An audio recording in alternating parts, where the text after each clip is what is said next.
करमाळा तालुक्याचे कर्तव्यदक्ष तहसीलदार शिल्पाताई टुकडे मॅडम आणि त्यांच्यासोबत गाव कामगार तलाठी अनबुले भाऊसाहेब हे प्रत्यक्ष शेतकऱ्याच्या बांधावर जाताना आपण सविस्तर पाहतात। शेतकऱ्याच्या बांधावर गेल्यानंतर तहसीलदार यांनी संपूर्ण शेतीची पाहणी केली आणि पडलेल्या केळीचे पंचनामे करून तात्काळ आदेश केले की शेतकऱ्याला शासनाच्या नियमानुसार नुकसान भरपाई मिळणार हेही त्यांनी बोलताना सांगितले।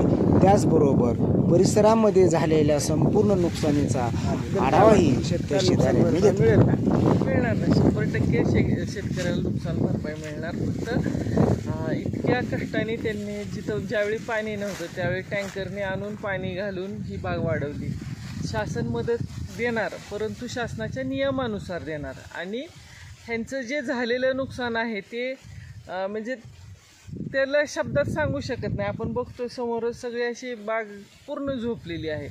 जितकं जास्तीत जास्त आपल्याला मदत करता येईल तितकी आपण त्यांना मदत करणार आहोत। आपल्याला काल झालेल्या वादळ तालुक्यामध्ये कोणत्या कोणत्या गावातून रिपोर्ट आले की त्या ठिकाणी नुकसान झाले?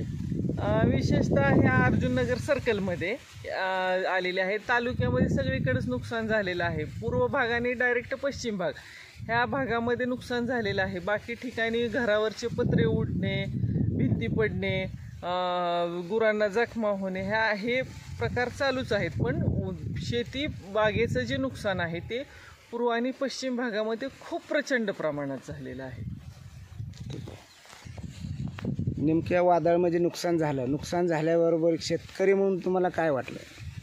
शेतकरी म्हणून म्हणजे अत्यंत वाईट वाटलं बाबा। हे जे असं पाणी नसताना 550 फूट 4 बोर घेऊन मोटरी टाकून तरी पण त्यातूनही पाणी कमी पडल्यानंतर टँकरनं पाणी आणून म्हणजे ही जोपासली होती।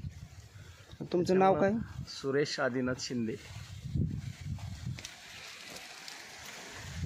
तुम्हाला आशा आहे शासनाकडून नुकसान भरपाई मिळेल म्हणून? आता शासनाच्या नियमाप्रमाणे काय मिळेल ते म्हणजे असं काय आता त्याचं काय एवढं म्हणजे असं